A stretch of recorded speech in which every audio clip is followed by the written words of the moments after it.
me, Mr. Oxford? Yes, I'm now ready to dictate the letter. To...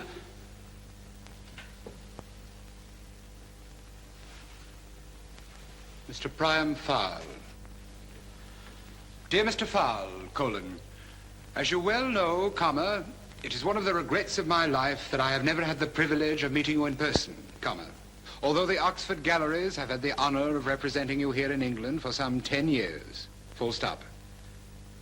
I appreciate your shyness, I sympathize with you deeply in your dread of the celebrity which you have gained as the most distinguished of English painters, and I would not dream of intruding upon your privacy if it were not that extraordinary circumstances would seem to demand your presence here in London at the earliest possible moment, as you will note from the enclosed communication from Buckingham Palace, full stop.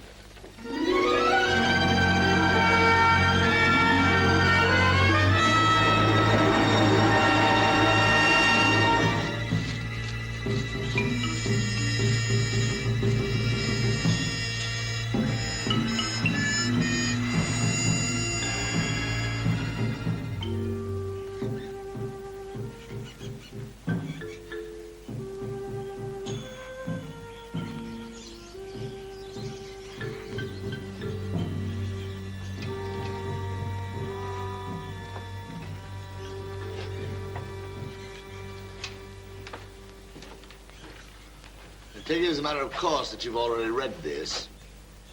Yes, sir. Against a bright light? No, sir, the envelope was too thick. I was compelled to steam it open over the tea kettle. Why on earth do you bother? Don't you find my letters dreadfully dull? Frightfully so, sir. They bore me. Your position is somewhat different from mine, sir. You relish this isolation.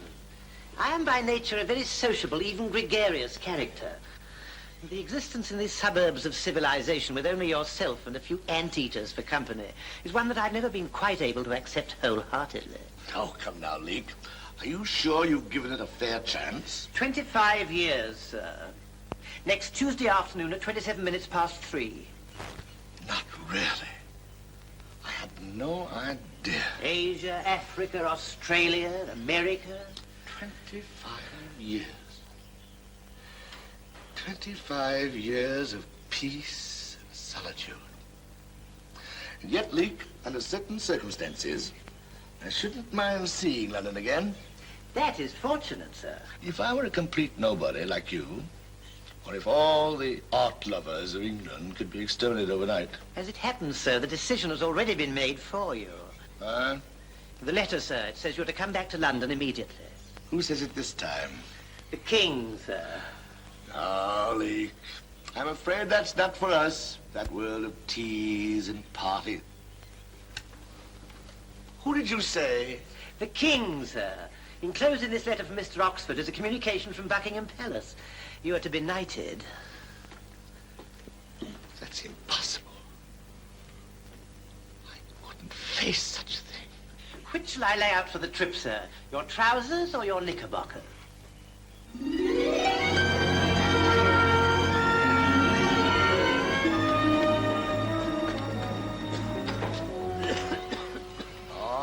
All right. Easy does it. I'm most terribly sorry, sir. No apologies necessary. Can't be helped. 2 and 6, Governor. You mind bringing those bags in, please? All right, Governor. Steady now.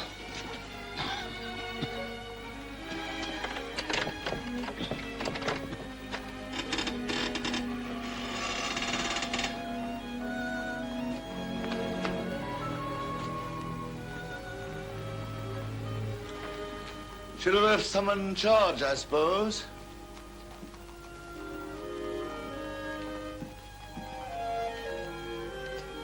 Well, I can't say I've ever been very homesick for it.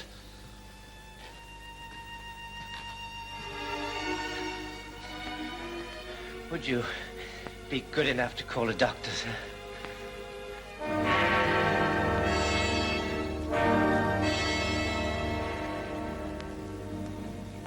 Who is it? Is this Farrell's residence? Yes. Dr. Caswell. Are you alone? Of course. I'm sorry. Come in, please. Sorry I couldn't get here any earlier. It's quite all right, I'm sure. How is he? He's quiet now. I've got him in bed. What seems to be the trouble? I don't know. We only returned to England yesterday. It was chilly on the ship, you know, after the tropics. Well, we'll have a look. Which way? Upstairs, if you don't mind. Yes, there's no doubt about it. This sea air's the most dangerous thing on earth. Any temperature? I expect so. First thing I knew anything was wrong. He simply collapsed on the boat train from Plymouth.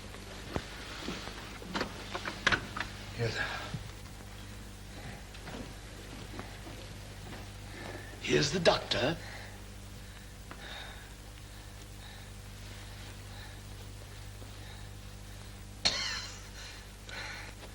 Well, now, let's see.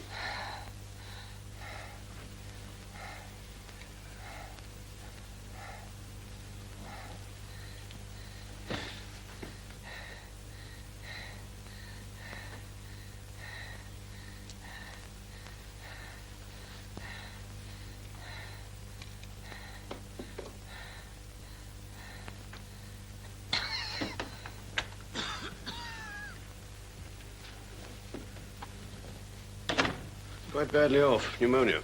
Oh, poor chap. But we'll see what we can do for him. Any women up? Women? There are no women here, only ourselves. Then, if you'll tell me where the kitchen is. It's below. Second door to the right. This is brandy. Get him to sip it. I'll be up again in half a moment.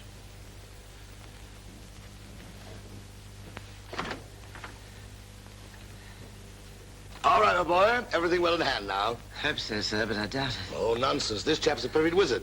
He'll have you up and about in a day. Here, sip this. Awkward time, sir, isn't it? On the very eve, as you might say, of the court ceremony. I'll probably need about a quart of this. Oh, excuse me. I'm afraid, sir, I have a confession or two to make. Don't be a fool. Never make a confession until you actually feel rigor mortis setting in. You might recover. That's it, sir. This time I'm done for. I know it. Nevertheless, I don't want to hear it. Oh, I haven't the slightest doubt that you're a first-rate scoundrel at heart. If you don't mind my saying so, you're such a shady-looking individual. I dare say this is no time to discuss your morals. Yes. You're going to get well. And I have no intention of facing a future in which you loathe me because once, in a moment of melodrama, you confessed to me that you had kissed the milliner's daughter. Yes. I'm convinced that if you put your mind to it, we can be out of here and off for Patagonia tomorrow night. You do make life sound so attractive, sir.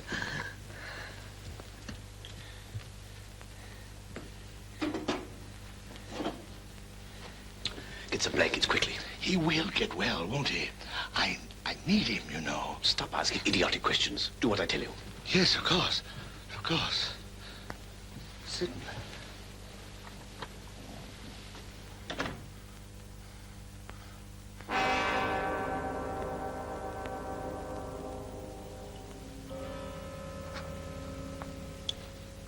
Will there be an autopsy? There's no need. I can give a certificate. Acute double pneumonia. Sometimes happens this way. I've rarely seen one so rapid. What I'll do without him, I simply don't know. We've been together so long. There was no pain. He simply fell asleep. Thank heaven for that. Will one find Mr. Farll's relatives? What did you say? His relatives. They have to be notified. Mr. Farll's relatives? Yes, Mr. Farll's relatives. Hadn't he any? Only a distant cousin, I believe. Duncan Farll, a solicitor.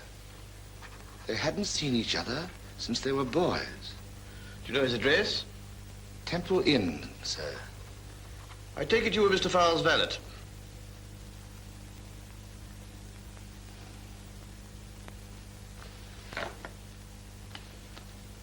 Yes, sir.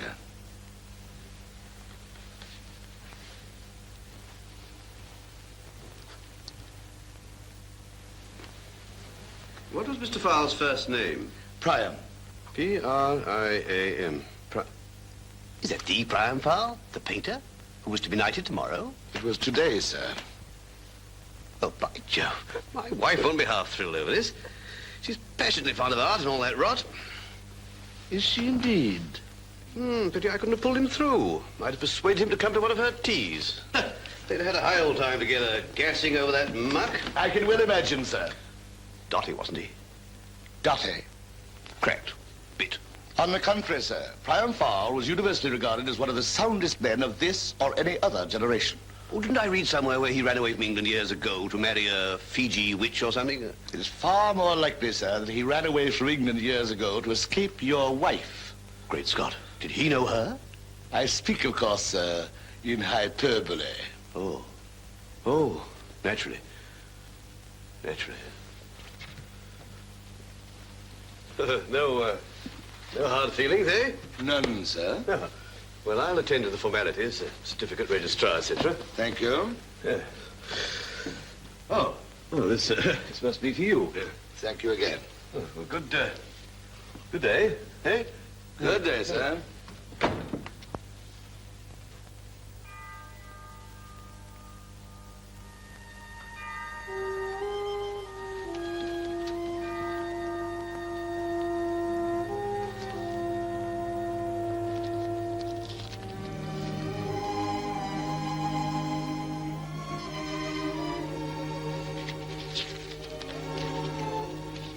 Water Road, Putney.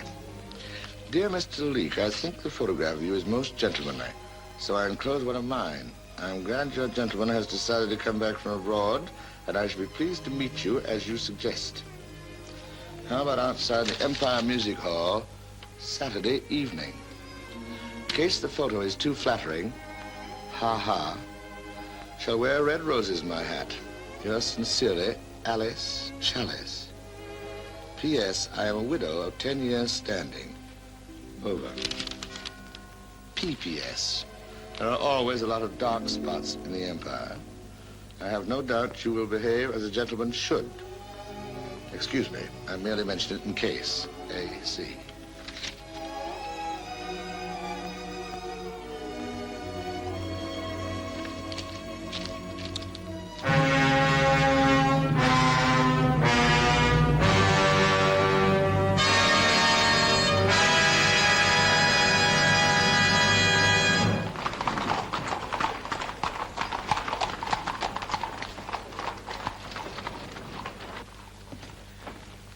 How do you do, Sir Basil? I'm Mr. Farrell's cousin.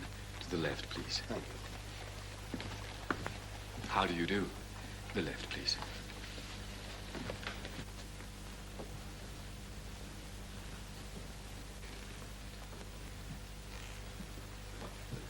How do you do? To the left, please. Mr. Farrell? Yes. I'm Clive Oxford. How do you do, Mr. Oxford? To the left, please.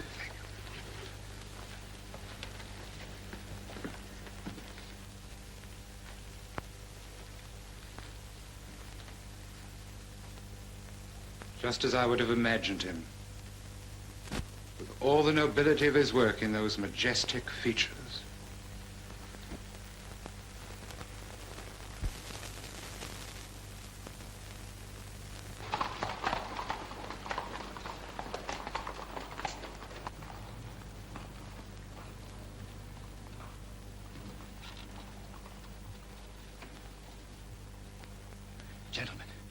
Gentlemen, His Majesty the King.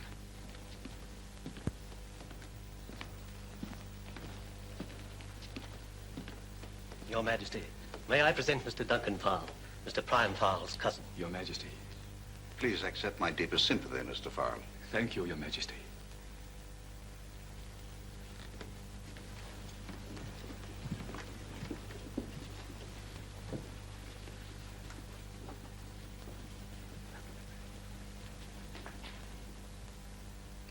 He'll be buried in the Abbey, of course. The Abbey? Forgive me, Your Majesty. Don't you think he deserves it? Oh, of course, Your Majesty.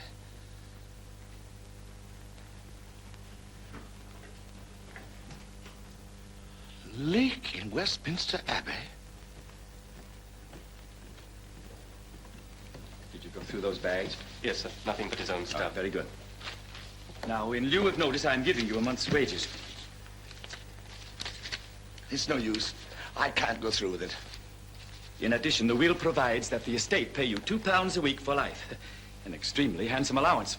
Now, if you will just leave your address at my office. Duncan. I beg your pardon. Don't you really recognize me? Well, it's all very difficult, very stupid. But the truth is, I'm not Leek. I'm Priam. Why, that's impossible. Priam's dead.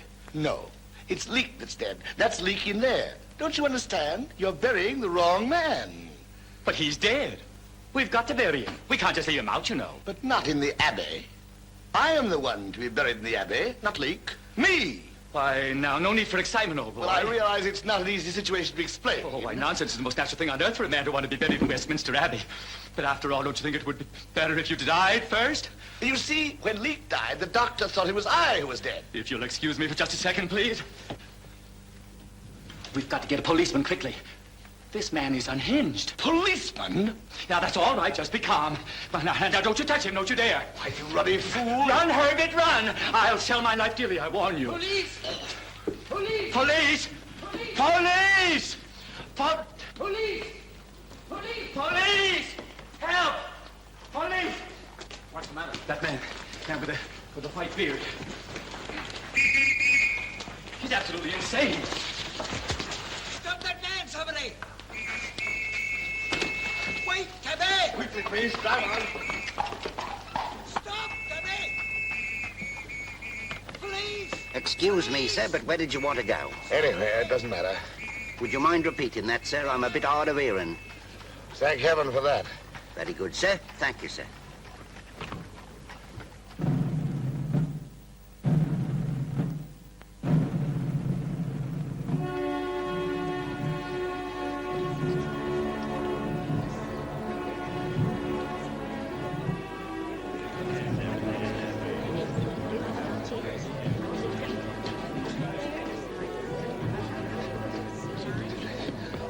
I say, Governor, who's been buried? Me. Funny, ain't you?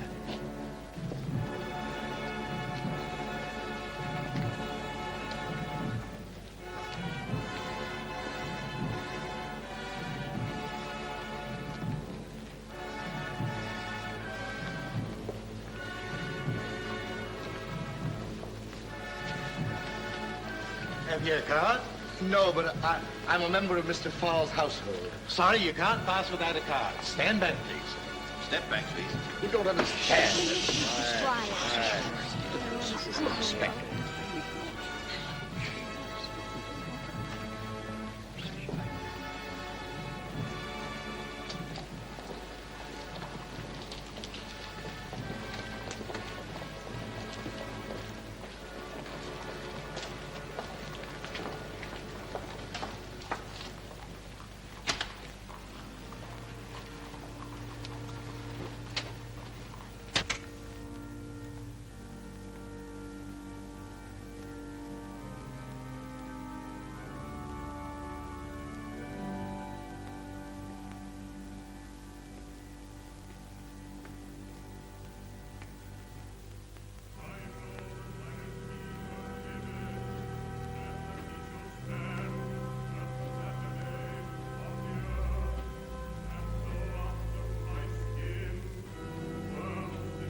gave, and the Lord hath taken away.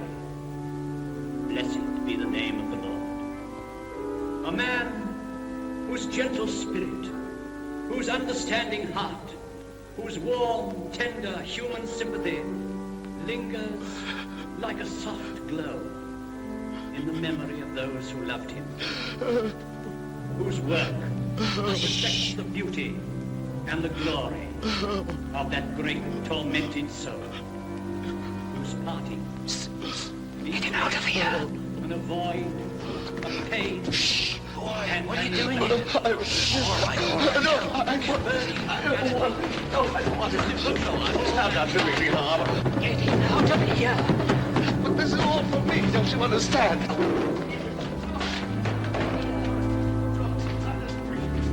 Get him out of here.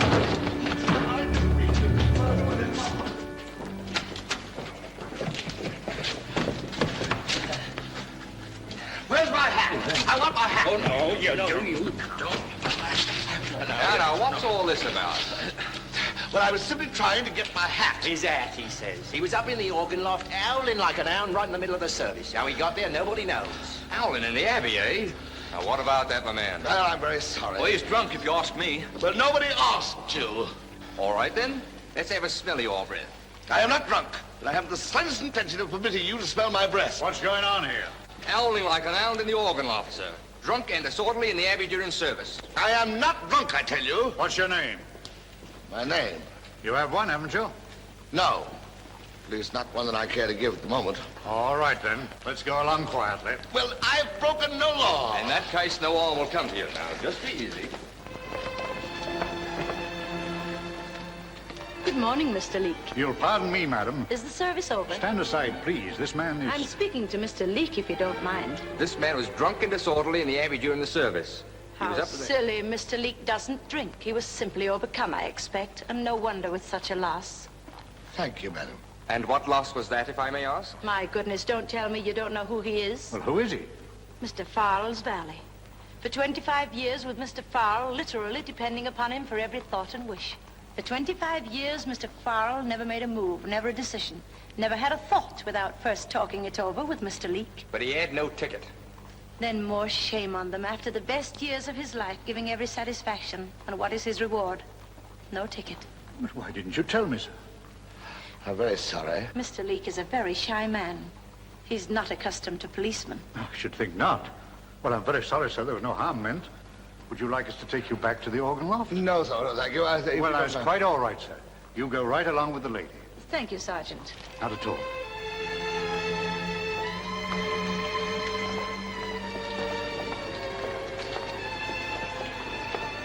I think we'd better get you a new hat.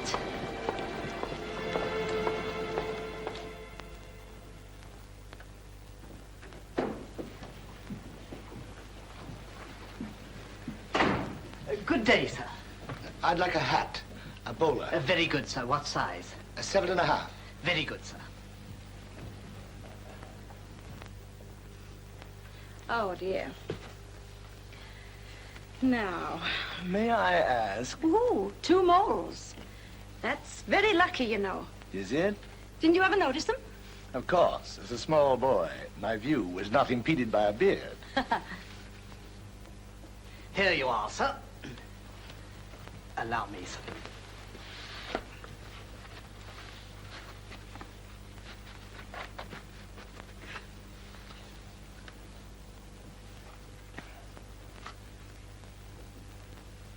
Doesn't it seem a little bit small to you? You said 7.5, sir. Yes, but... All 7.5, sir, are the same size, sir. Of course, if you don't know your own size, sir. Oh, yes. This is my size, all right. 7.5. Oh, well, in that case... Mr. Leek doesn't like this size. He doesn't like this style. He doesn't like this color. He doesn't like this hat. Now, will you get out some others, please? Why, certainly, madam.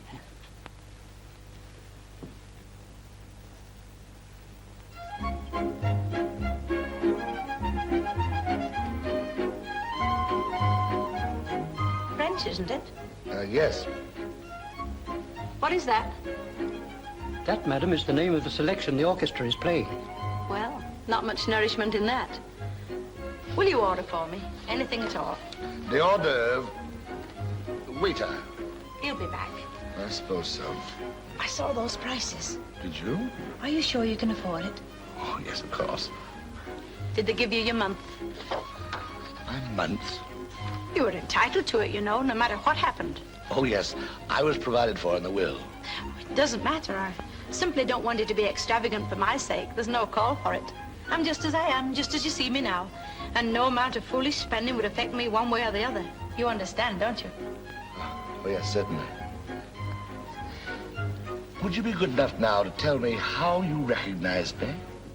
Oh, you're very like your photograph. Am I? I knew you at once. By the beard, of course, and also your shyness.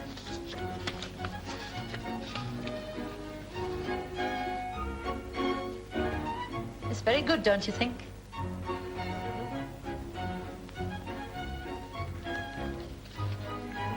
I love it. Waiter. Waiter. Mr. Leek is speaking to you. Yes, ma'am.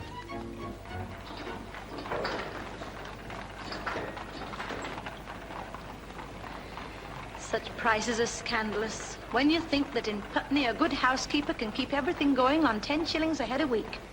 I don't believe I've ever been in Putney before. And for such food. Sole, they said. That was no more sole than this glove sole. And if it had been cooked a minute, it had been cooked an hour and waiting. Really? I thought it was quite nice. For anyone who hasn't been used to good cooking, perhaps. You haven't told me yet, but I fancy you've never been married, have you? No, I haven't. You've always lived like this, just traveling about with no home and nobody to take care of you properly. One gets accustomed to it. Yes, I can understand that. No responsibilities. I can understand that, too. But I do feel sorry for you. All these years.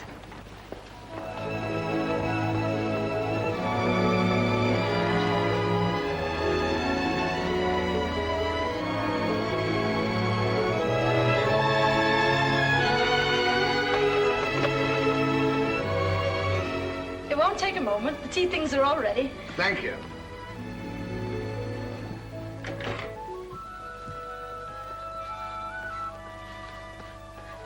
It isn't Buckingham Palace, but it's been quite big enough for myself alone. And I dare say...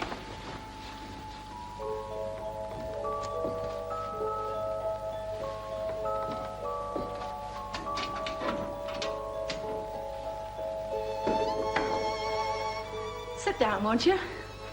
I think you'll find this chair comfortable. Have you your pipe? Would you like to smoke? You don't mind? Mind? Dear me, no. How else could a man be happy without his pipe and tobacco? Now, if you'll just sit and relax, I'll have the tea ready in a jiffy.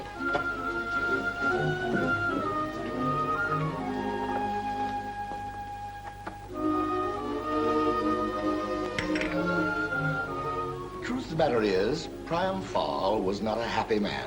I suppose not, poor soul. All that he wanted, actually, was to paint and to be left alone. But that didn't seem to be possible in London, which he really loved very deeply. For instance, Priam Farll, God rest his great tormented soul, would never have been allowed to enjoy such a day as this. A painter, my dear Alice, is essentially a simple fellow, a workman, and he should live as such, enjoying the frugal wages, the coarse comforts, and the humble pleasures of the honest craftsman. Priam Farll would have loved this. Well, it all just goes to show. And what does it all just go to show, my dear? Well, they all said if I wrote to a matrimonial bureau, I'd be cheated. I beg your pardon? But I'm like you. If you want to get married, it's no use pretending you don't. There's no shame in wanting to get married. It's sensible and it's normal. And in such a case, a matrimonial bureau is a good and useful thing. You thought so, evidently. And so do I. And I'm sure, if anything comes of this, I'll pay the fee with the greatest of pleasure. What about you?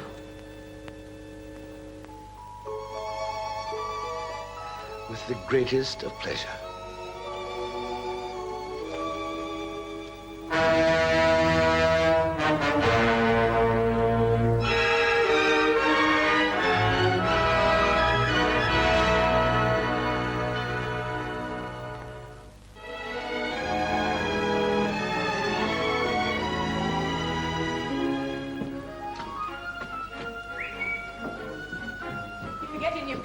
Oh, thank you, my dear. Where do you think you'll stroll today? I don't know. Perhaps down by the river. Will you be passing the fishmongers? That's a good idea. How about a bit of card? See what's nice. Card might go very well tonight. Anything you wish. Good morning, Hubert. Good morning, Mr. Leek. Ah, that's for Mrs. Leek. Well, mind the crossings, Henry. Not half bad, eh? Not half. Good morning, Aylmer.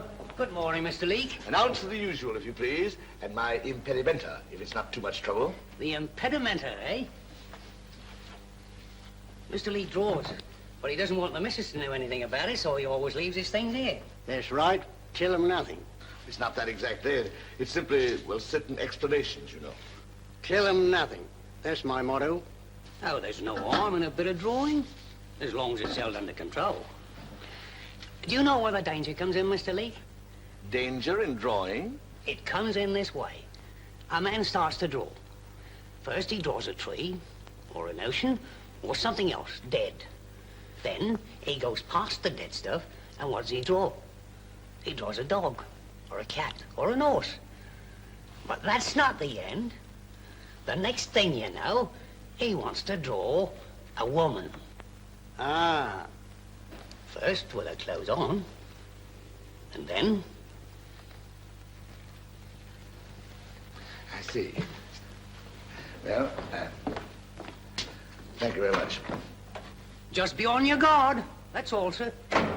He's right. Never tell him a ruddy thing.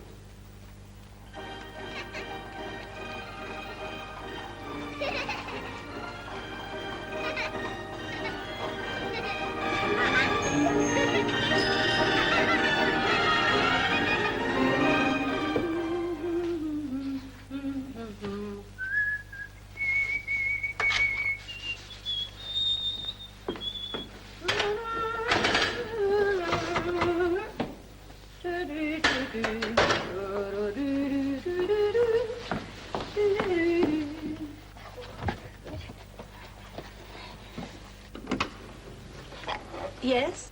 Is this Mr. Henry Leeks? Yes. Hold it, Mother. What on earth? Not going to keep us out, not likely. Right in, Mother. Now. Where is he? Never mind where who is. Who are you, and what do you mean by smashing into this house like that? Who are we, she asks? Yes, who are you? I'm his wife, Mum. I'm the rightful Mrs. Henry Leek.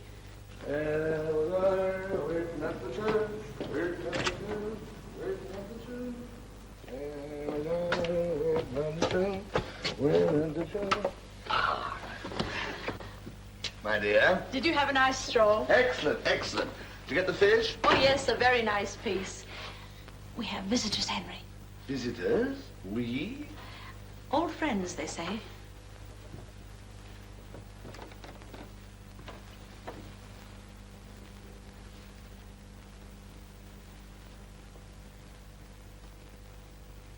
Don't you recognize her?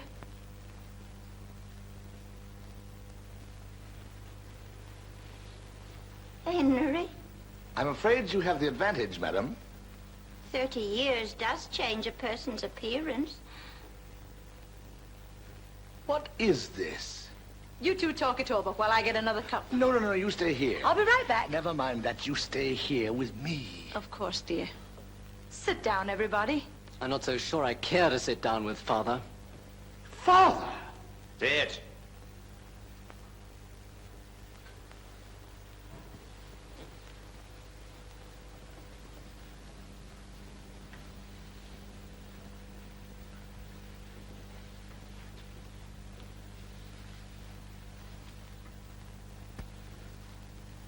She says she's your wife, dear, and her sons. Your sons, too, if you don't mind, sir. Great heavens. You? Impossible. It's the beard, of course. And you're heavier, but your eyes. Oh, your eyes, my son. Continue, Mother. I never saw this wound before in my whole life. Then how do you explain this, sir? Let Father see it also. Will you kindly stop referring to me as your father?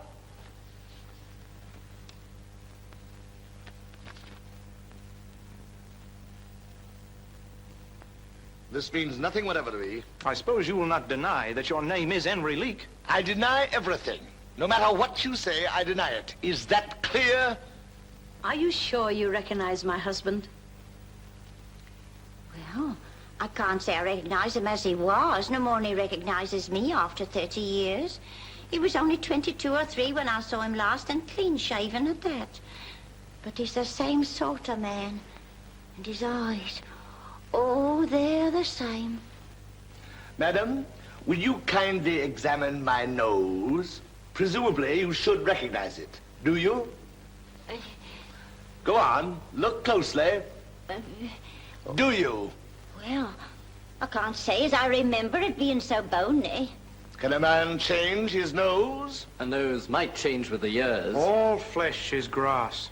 The discussion does not concern grass. This woman does not recognize my nose. But you were valet with a gentleman named Mr. Priam Farll, the painter, weren't you? Yes. Well, that's what my husband was doing last time I heard of him. To repeat, I not only deny everything that has been said, but also everything that will be said. Now, with your permission.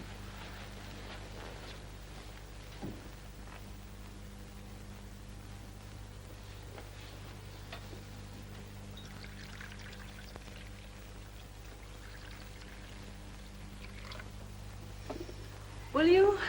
Oh, dear! Oh, how could I be so clumsy? Henry, get me a cloth from the kitchen. Hurry. Oh, dear! The fire will dry it off in a jiffy. Oh, dear.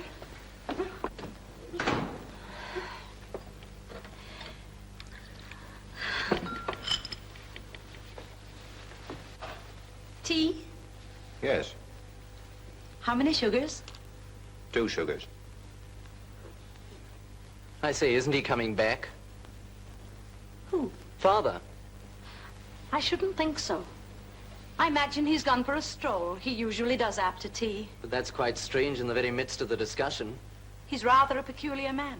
He has his good points. As he's not here, I can speak candidly. He also has other points. Yes, how true.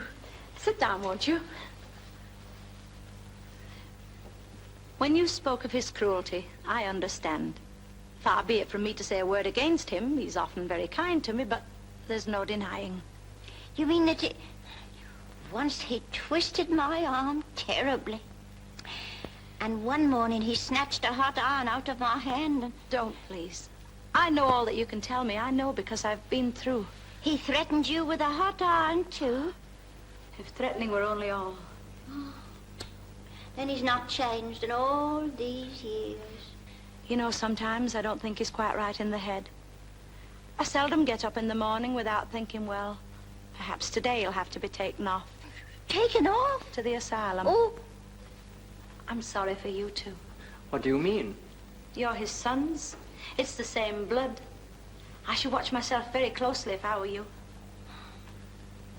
Oh, I see. You want him back, of course, because you have first claim on him. Yes, of course, and... Well, if you can persuade him to go, if you can make him see his duty, you're welcome. Oh, he wouldn't have to go. Mother could come here. Oh, but this isn't his house, it's mine. And the furniture. He's got nothing at all, I'm afraid. The fact is, he should be prosecuted for bigamy. That's what ought to be done. Oh, by all means, you're quite right. It might be quite expensive, detectives and lawyers and all that sort of thing. Oh, but the Crown, the prosecution would pay for all that. Then there's no reason why he shouldn't be in prison at once, whatever the expense. Although you're students, aren't you? Honor students at the seminary. Oh, but I don't suppose that would matter particularly to your standing, a father in prison for bigamy. Would it?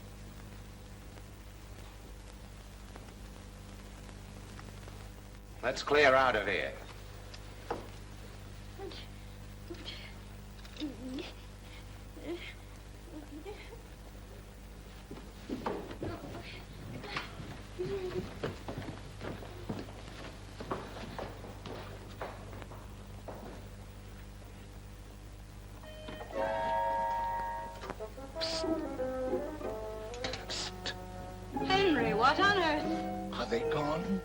hours ago. Oh, why did you go out without your hat and coat? You'll catch your death. Alice, I give you my word of honor. I never laid eyes on that woman before in my life. Of course not. And besides, she's a nagging woman. Anybody could see that, and I don't blame you for a second. But, darling, I tell you, I never saw her before. Don't you believe me? Of course, dear. Only I hope there won't be any more of them. Great Scott. So do I.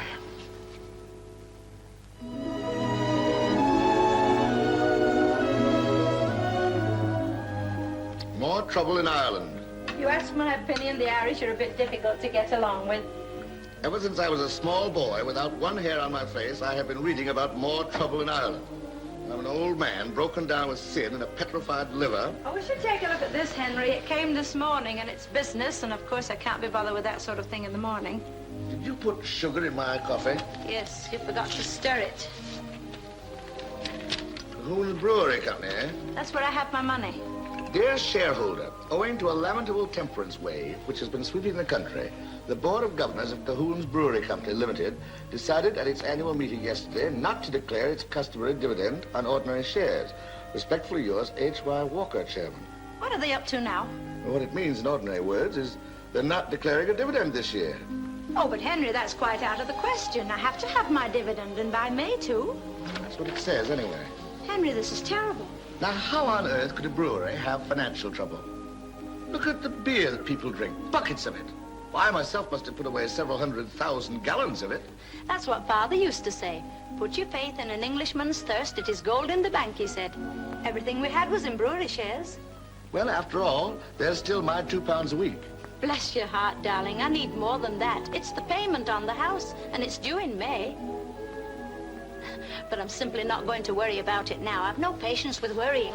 When the time comes, I said I'd make pastry after supper, and I will. See if I don't. That's the spirit, old girl. Don't you think it's time to shut the windows and come to bed? But about this payment. Yeah? If we can't meet it, does it mean that we'll have to get out of this house? There are other houses, Henry. Not for me. This is the house I like. This is the house I'm happy in. I don't want to change. Well, it's a month yet. Perhaps something will happen. It usually does. There's a way, you know, that I could earn some money. If you think I'll consider your taking another situation, you're greatly mistaken, let me tell you right now. Situation? I don't want you in service again. Oh, no. There's another way. But it involves a certain measure of risk. Nothing crooked, Henry. I was thinking of painting. No, no, darling. You're much too old to go climbing up and down ladders. I'd never have a moment's peace. Not houses. Pictures. Come on to bed, love. You're getting tired. Alice. More coffee? Not now, thank you. Last night I told you that I was thinking of painting again. Now, dear. No. Let me talk, please. There's something I've got to tell you. A certain explanation. Will you sit down? The truth of the matter is that my name isn't Henry Leek. Oh, isn't it? But what does it matter? As long as you haven't committed a murder or anything. My real name is Priam Farll. Farll? Wasn't that your gentleman's name? Well, that's what I want to explain. You see, it was my valet who sent you the photograph. His name was Henry Leek. He's dead now. I don't understand. Well, it's really quite simple. It was Leek who fell ill and died. But the doctor made a mistake, and I didn't correct him because, oh, well, there were all sorts of reasons. One, I didn't want to be Priam Farll anymore. In fact, I was downright sick of being Priam Farll. I tell you this so that you'll understand that when I say I can paint and make a little money, I'm not being altogether foolish. Then it's this Henry Leek that's buried in Westminster Abbey instead of you. That's the somewhat quaint fact. And you've never said a word about this to anybody? Not to anybody who'd listen. Do you know what? What? You've been worrying too much. Worrying? Of course I've been worrying. I've been happy in this house. Henry, love, it was sweet of you to tell me all about it, and I understand the whole thing. But you know what I would do if I were you? I am not a loony, if that's what you've got in your mind. If I were you, I would never again mention a word of this to anybody. I'd just forget it. But it's the truth. And above all, you should try to stop worrying. But blast it all, Alice. All right, I'll prove it to you. Henry, love, I'm not questioning it. All I'm saying is that it doesn't matter. No, I'm going to prove it to you. Come on. I'm going to settle this matter right now. I do not intend to go through life being regarded as foolish Phil, the village idiot. But Henry... It happens I have incontrovertible evidence of my true identity.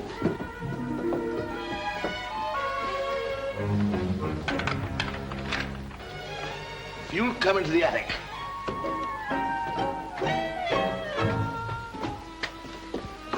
Stand here. There. Did you do that? I did? How does it strike you? It's beautiful. What is it? Study it. Why, that's Putney Bridge, isn't it? It is. On rather a peculiar day, I imagine. But it's very nice, Henry. Very nice indeed. Quite nice. No nearer. Well, if you don't want me to see it close. But you're at just the right distance. You know, it's a pity you didn't put an omnibus on the bridge. There is an omnibus on the bridge. Oh. There. It stopped, I suppose. Yes, dead still. But it's very nice, Henry. I suppose you learned from your...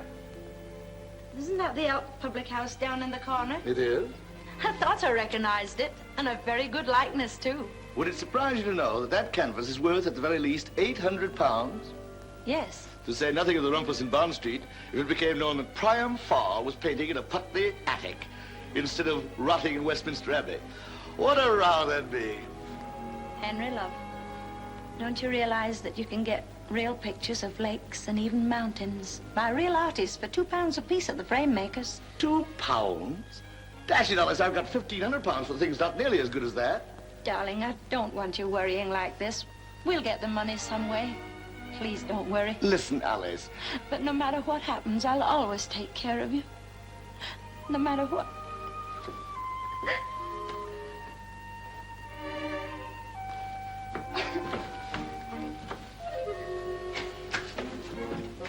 Come on, get your hat and coat. I'll never let them take you away. Come on. I'm going to prove this thing to you if it's my last act.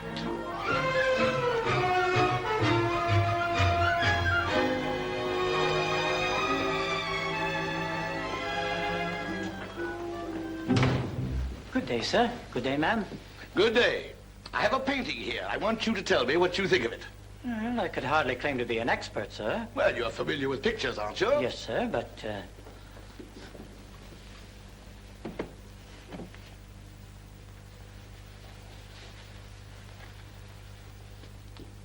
Oh. Hmm. Mm-hmm. Mm-hmm. Mm-hmm. Ah, yes. Might I ask where you got it? No. Well, it's very good. Is it a copy? Is it? Either a copy or a very good imitation. Would you be good enough to put a price on it? £2? What? 5. Oh. 10, sir? You mean that you'll give £10 for it? Yes. That'll be all, thank you. Oh, but Henry... Come along, my love. I don't... Just a minute, sir. 15, sir. £15, Henry. Do you suppose he's crazy? Mad as a mouse. Is it necessary for you to consider everybody who is connected with the arts as crazy?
It's me.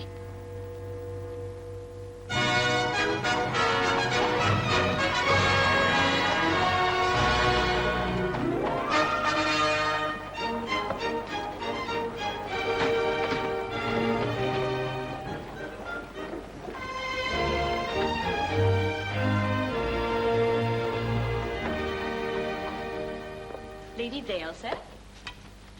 How do you do, Lady Vale? Morning, Oxford. I'm pleased to see you looking so well. Ah, rubbish. You have another fall, I believe. It arrived only yesterday. Oh. A beautiful example. Observe the composition. I'll take it. I congratulate you, my lady.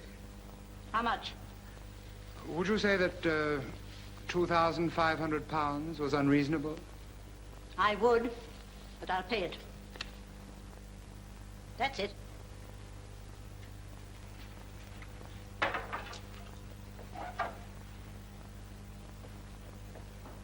You like it, Benson? Yes, my lady. That's one of the new motor omnibuses, you know. Is it? Yes, my lady. My daughter, the one that married the tram conductor. She rode it the first trip last winter. Did you really? The first trip, did you say?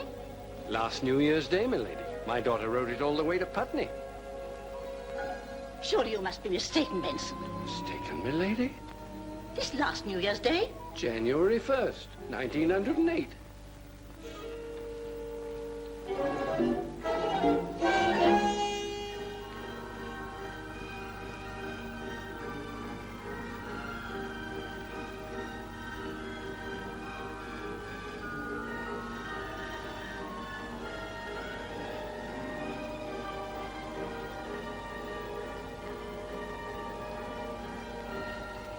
Lady Vale understands, I trust, that I'm prepared to return the money to the last shilling. It is not a question of the money, Mr. Oxford. Lady Vale regards herself as the victim of a swindle so outrageous that a far greater satisfaction is to be demanded. In the course of the past year, she has paid to you £42,000 for 21 paintings represented to her as the work of Priam Farll. Chemical tests of the paint and canvas now have shown these... They are the work of Priam Farll, Mr. Pennington. I insist on that. Mr. Oxford, tell me, when did Priam Farll die? Priam Farll is not dead. Then why did they bury him? He's not dead, and he's not been buried. There's been some incredible mistake. In that case, of course, you will be prepared to produce him in court if, and I say if, mark you, you can dig him up. Good day, sir. Good day.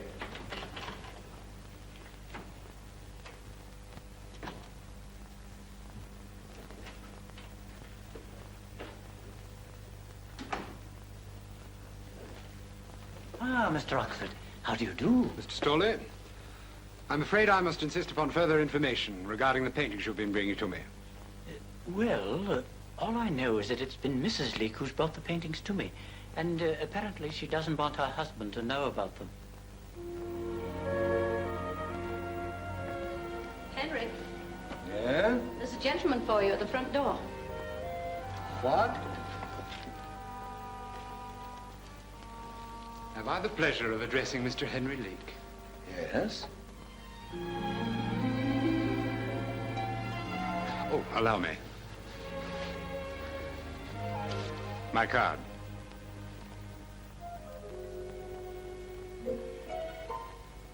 Darling, may I present Mr. Clive Oxford? I'm honored, Mrs. Leek. Likewise. It's a distinguished work, Mr. Leek. Truly distinguished. Thank you. It's the work of a master. Your stature continues to grow with each succeeding work. With each succeeding work.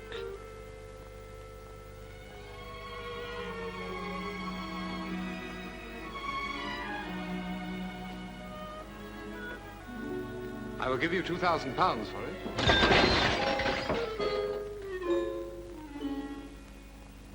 It is not for sale, thank you. 3. It is not for sale. 4. I have told 5. you. This is insanity, of course. Under the circumstances, I suppose so. I don't in the least regard it as insanity.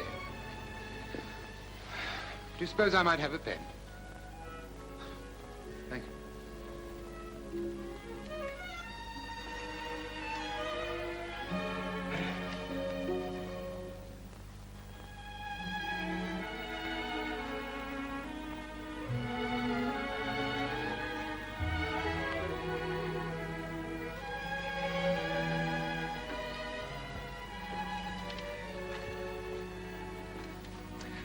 How much more work is there to be done on this? I'll finish it tomorrow, I suppose. Well, there's no hurry, really. So why don't you do me the honor of visiting my gallery now? I have several pictures I'd very much like you to see. I will someday. Why not now? It might be very much to your advantage, Mr. Leek. All right. Splendid. I should especially like your opinion on a Priam Farll I picked up recently.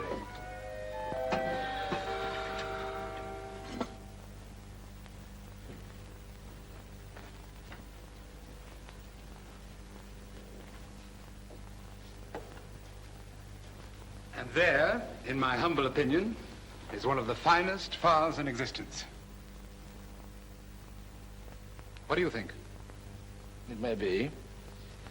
Vermeer, Delacroix, Gainsborough. What other modern could hold his own in such distinguished company? I don't know, I'm sure. I've been offered £5,000 for it. What did you pay for it? £20.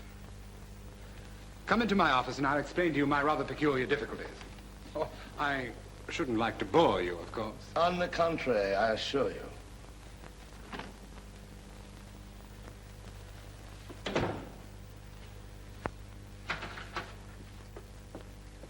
Your coat? Oh, sit down, please. Thank you.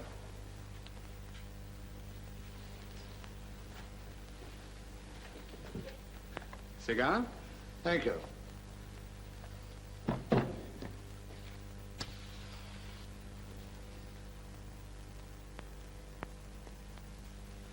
Now, when did you paint it, Mr. Farll?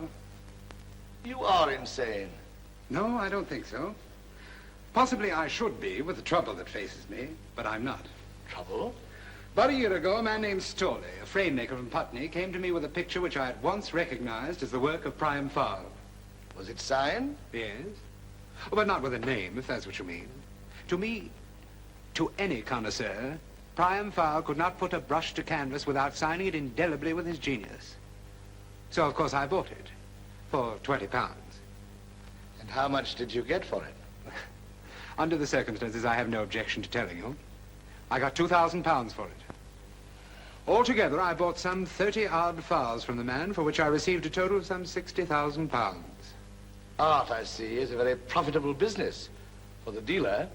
In this case, it can also be quite profitable for the artist. What do you mean? Well, now that I've found him, I shall be delighted to pay him his share. A matter of some £30,000, shall we say. In other words, you've been caught. Well, there is an action, yes. Lady Vale, who bought a great number of the paintings, found that some of them had been painted since 1905. Splendid. I hope she wins. This is not a time for facetiousness, Mr. Farll. Leek, if you please. Henry Wadsworth Leek. Mr. Leek, Mr. Farll, whichever you choose to call yourself, you may as well understand now that I have no intention whatever of standing idly by while the Oxford galleries are destroyed through some fantastic error in Westminster Abbey. Whoever it was they buried there, it was not Priam Farll. For I have this very day seen Priam Farll painting as only Priam Farll could paint. You dare question the Abbey? I would question the crown before seeing my business destroyed. How long, may I ask, have you been under this odd delusion? So far as the paintings are concerned, I have never been under any delusions. Mr. Oxford, I can hardly find words to express my warm satisfaction in your misfortune. You have swindled your customer. You have swindled the frame maker. You have swindled the artist who painted the pictures. And worst of all, you have swindled the memory of that magnificent genius whose dust lies today in Valhalla. For that last, I can never forgive you. You're not going to deny that you're Priam Farll? To you, no. You're much too clever for me to try that. But if you think for one moment that I'm going to admit it to anyone else, if you think that I'm going to sacrifice my peace and happiness simply to save your wretched hide and bank book, you're mistaken. For in my opinion, sir, you're a thoroughgoing, double-dyed, triple-plated rogue and scoundrel. And I wouldn't lift one little finger to save you from frying in perdition for the remainder of eternity. Good day, sir. Mr. Farll. Leek, sir. Leek. Henry Greenleaf Leek.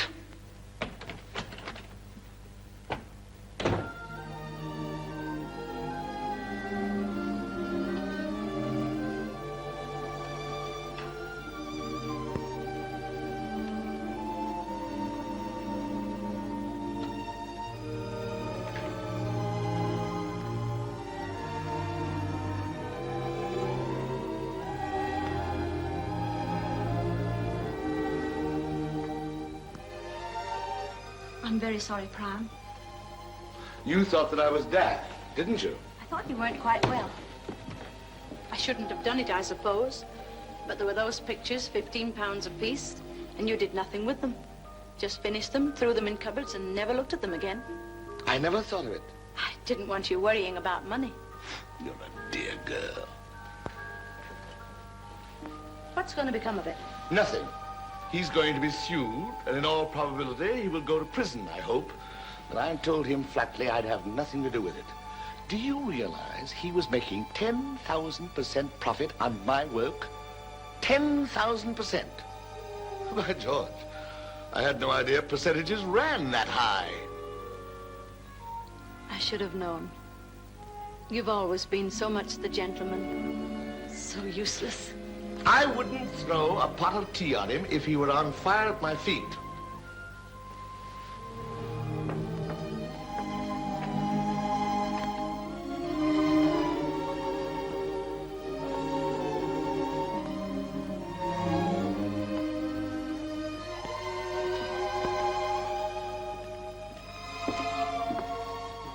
Alice, there's no reason for this to make any difference, of course. No? Why should it? I don't know. I'm not sure. I wish I could be. What do you mean? It's something to wonder about. As Mrs. Henry Leek, it's been very cozy, the way I am, the way we've lived here in Putney. We've been quite happy, I believe. I can't think of any other woman who might have suited you better. There'll be no change, dear. Oh, but there's bound to be, Henry. Or rather, Priam, I should say. I've told you I have no intention whatever of getting mixed up in this business. There's Mrs. Priam Farll, the wife of a great gentleman. So great that he could be buried in Westminster Abbey. I don't know. I don't know how I'd be. Not much, I expect. Like I couldn't be a duchess or a bareback rider. I can't feel that I'd be much use to you anymore. This is the most ridiculous rot you've ever uttered. I might be uncomfortable or too ignorant, and I couldn't stand that. I'd hate to lose you because it's been so nice together. But it'd do no good if either of us was unhappy about it. But I'm not going to worry about that now. We could go away to Borneo or someplace like that. No, Henry. Putney's my home. I'm afraid I'm a bit too old to think of living in a tree. Very well. We'll stay right here in Putney. You do want that, don't you? More than anything else on earth. This is where I was happy at last. This is where I want to live and die. This is my home now, too. We'll see.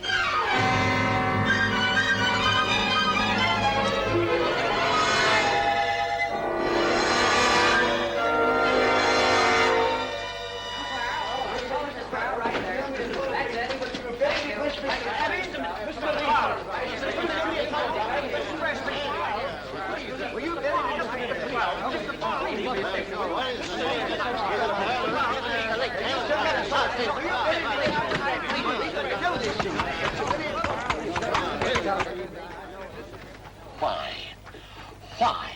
I don't know, dear. Did I ask to be buried in Westminster Abbey? No, dear, you didn't. All I asked was peace and quiet. To be allowed to live in tranquility with my wife and paint a picture now and then. But no. Two persons whom I already loathe engage in a quarrel in which I have no concern, and my life is made unbearable. Why? I don't know. Of course you don't know. I don't even expect you to answer. It's just a dramatic way of expressing my exasperation with the entire affair.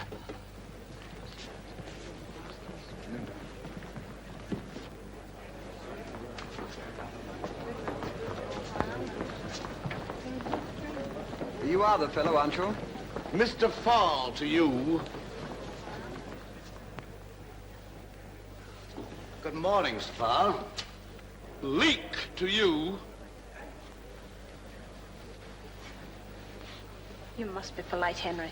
I hate them all, and I haven't the slightest intention in the world of being polite.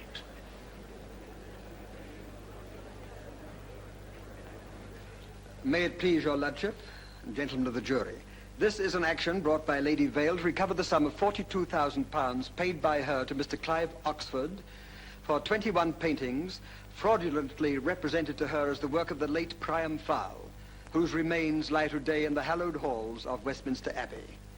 But the possible consequences involved here are so monstrous that I shudder to contemplate them. Does an impostor, a valet, a servant rest within the sacred precincts of the British Valhalla? That is the contention of the defendant. They would have you believe, my lord and gentlemen, that Priam Farll, far from being dead, lives today in this very court in the person of a certain mysterious bearded fellow whom it will be my pleasure to unmask here as a charlatan, a rogue, a swindler, and a grave robber. But first we will hear from the experts on art. Will the experts for the plaintiff please stand? With your permission, my lad, will the experts for the defendant please stand? Is there anyone in this court who is not an expert? Then I said, I take it that you were Mr. Farll's valet. And what did he answer to that? He said, yes, sir, I was. Is that the man to whom you spoke? Yes, that is the man. Now, how did you first meet your husband, madam? Through a matrimonial agency. Who first had recourse to this agency? I did. What was your object? What do people usually go to a matrimonial agency for? You're not here to ask the questions, madam, but to answer them. I simply thought you should have known that. I went to a matrimonial agency because I wanted a husband. How's that? Do you think appealing to a matrimonial agency was quite a nice thing to do? What do you mean by nice? Womanly, if you prefer. And do you think that asking a rude and unnecessary question like that is quite the gentlemanly thing to do? Silence! Order in the court! Madam, I have already reminded you. Under what name did this man write to you? Leek. Under what name did he marry you? Leek. Under what name have you lived with him since that marriage? Leek. Then in your opinion, what is his name? I can't tell you. You mean you don't know? Oh, certainly I know. But you refuse to say. That's it. Milord, will you please instruct the witness to answer the question? May I ask, madam, why you refuse to answer? Politeness, I should say. I'm afraid I don't understand. I feel, my lord, that it would be a bit impudent of me to say who my husband is, when the whole object of this trial is to decide that for me. Then you definitely recognize the man in the coffin, the man they interred in Westminster Abbey, as your cousin? Definitely. You weren't on especially good terms with your cousin, were you, Mr. Farll? We had one little tiff, yes. How long did it last? Oh, about 45 years, I believe. Do you remember the occasion for this little disagreement? As rather small boys, we had a fight over a plum cake. And what was the result of this sanguinary encounter? He loosened one of my teeth. What did you do to him? You will pardon me, my lord. I tore off some of his clothes. You remember a thing like that after 45 years? Oh, yes, I remember it very well. I remember... You remember what, Mr. Farll? I'm not sure that I care to say it in mixed company. With his lordship's permission, perhaps you'll whisper it to me. Thank you.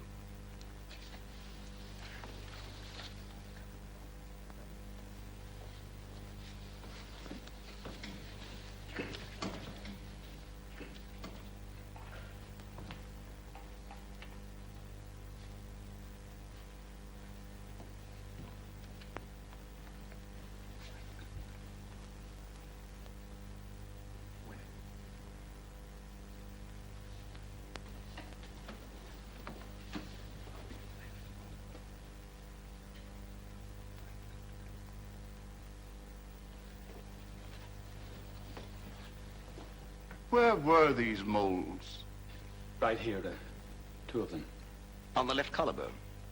Approximately. Were these moles close together? Oh, about, so far as I recall. As you remember it, was there anything in any way distinctive about these moles? No. No, just moles, I should say. Just plain everyday moles. Was either of them hirsute? I beg your pardon? Hirsute? Do you see the gentleman whom the defendant in this case offers as Priam Farll? Yes. He is hirsute. Oh, you mean crazy?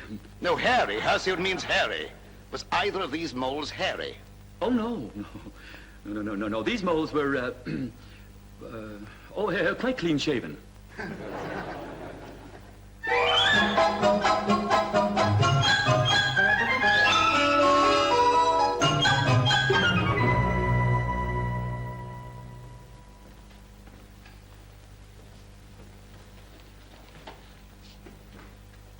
What is your name? Priam Farll. Priam Farll. Take the book in your right hand. The evidence you will give to the court shall be the truth, the whole truth, and nothing but the truth, so help you God. Kiss the book.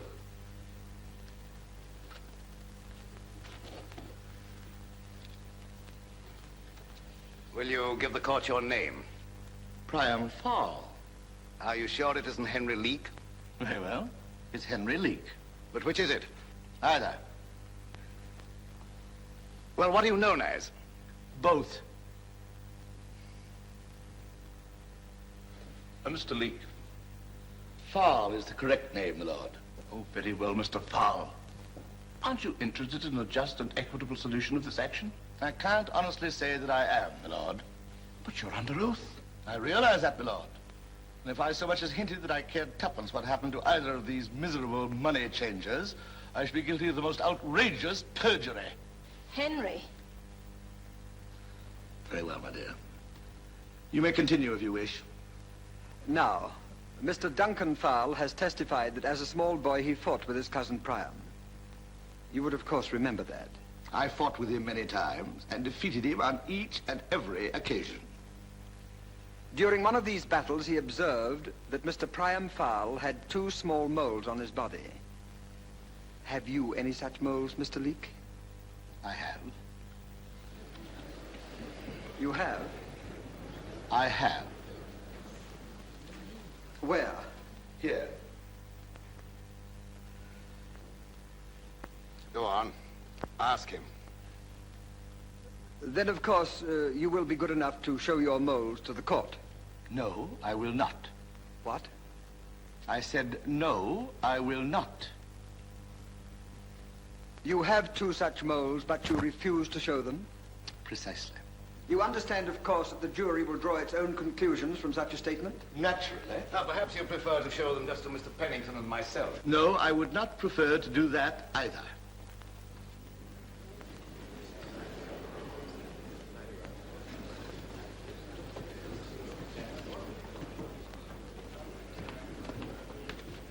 Order in the court.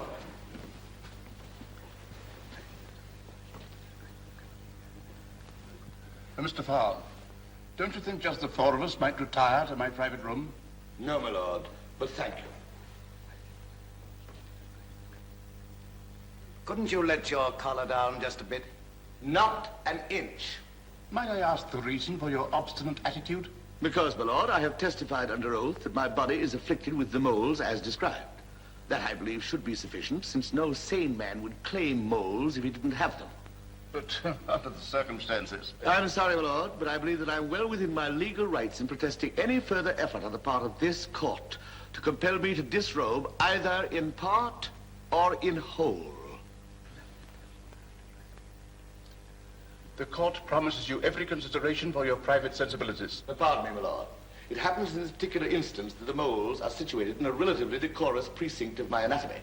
But suppose they were not so favorably located. Would I still be importuned to unclothe myself publicly if the moles were... Excuse me, Mr. Registrar. Adjourn the court.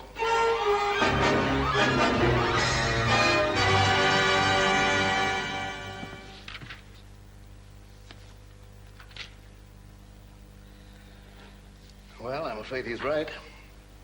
Under the common law, there's no provision whatever for removing a witness's collar against his will. £42,000 hinges upon 2 mysterious moles, which of course he has, but he won't show. And the law says we can do nothing about it.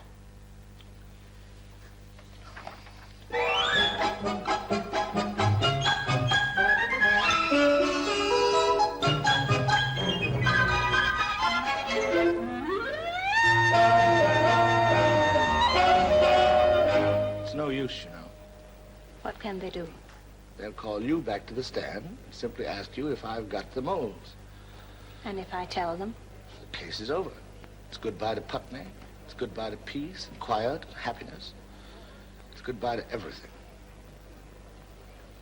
Goodbye to me?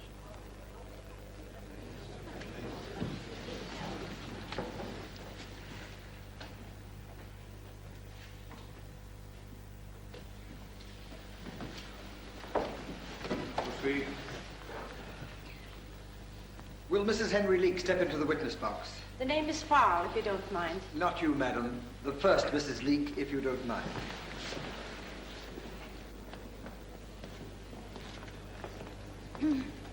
Just Mrs. Leek. Will you take the witness box, please? Rest of you back to your seats.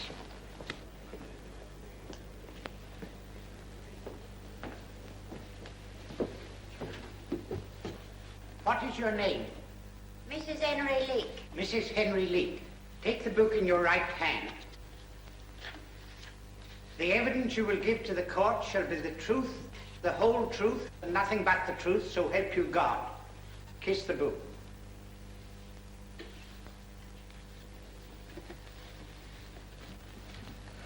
Your name, please? Mrs. Henry Leek. When were you married, Mrs. Leek? June 12, 1875. May I ask, where is your husband now? Him. You mean this man with the beard? Well, he didn't have a beard when I married him. That's something new he picked up. But are you positive that this is the man? Oh, yes, that's my Henry, all right. Mrs. Leek, will you please tell the court whether this man, your husband, the father of these 3 manly sons, had any bodily disfigurements? Pardon? Had he any birthmarks? No, sir. Think well, Mrs. Leek. Had he any, say, moles? I submit to your lordship that that is a leading question. But, my lord, the subject has already been submitted. That has no bearing whatever, my lord. The effort to lead the witness is obvious. Perhaps you can phrase your question differently, Mr. Pennington. Did your husband have any distinctive... You mean moles? Yes. Did he have any moles? Where? Anywhere.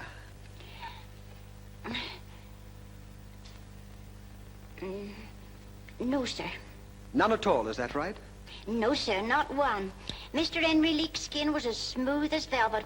Often used to say to him, Henry, I said, your skin is like... Yes, that'll be enough, Mrs. Leek. You have answered the question quite satisfactorily. Is that all? Just one more question. Have you ever been divorced from this man?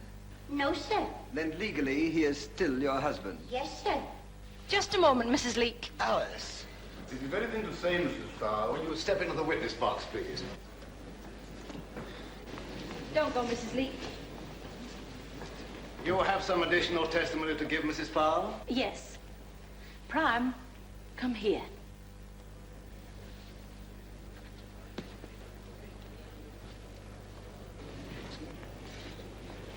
Millard, I protest such an irregularity. Oh, don't be a stick.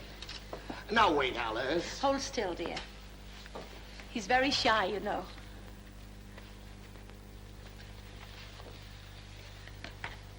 Now, if you'll just hold your beard up a bit, dear.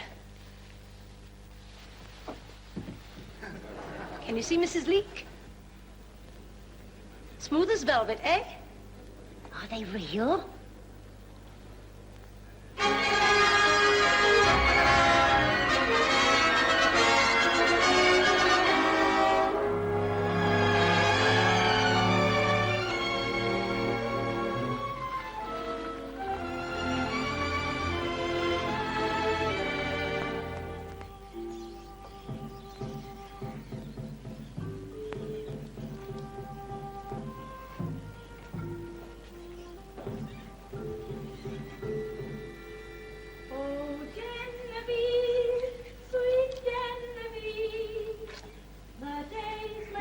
come, the days may go, and still the hand of memory wields the blissful days of old. Luncheon, dear.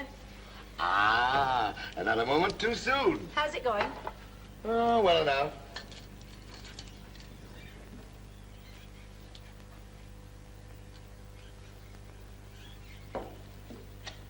What have we for lunch?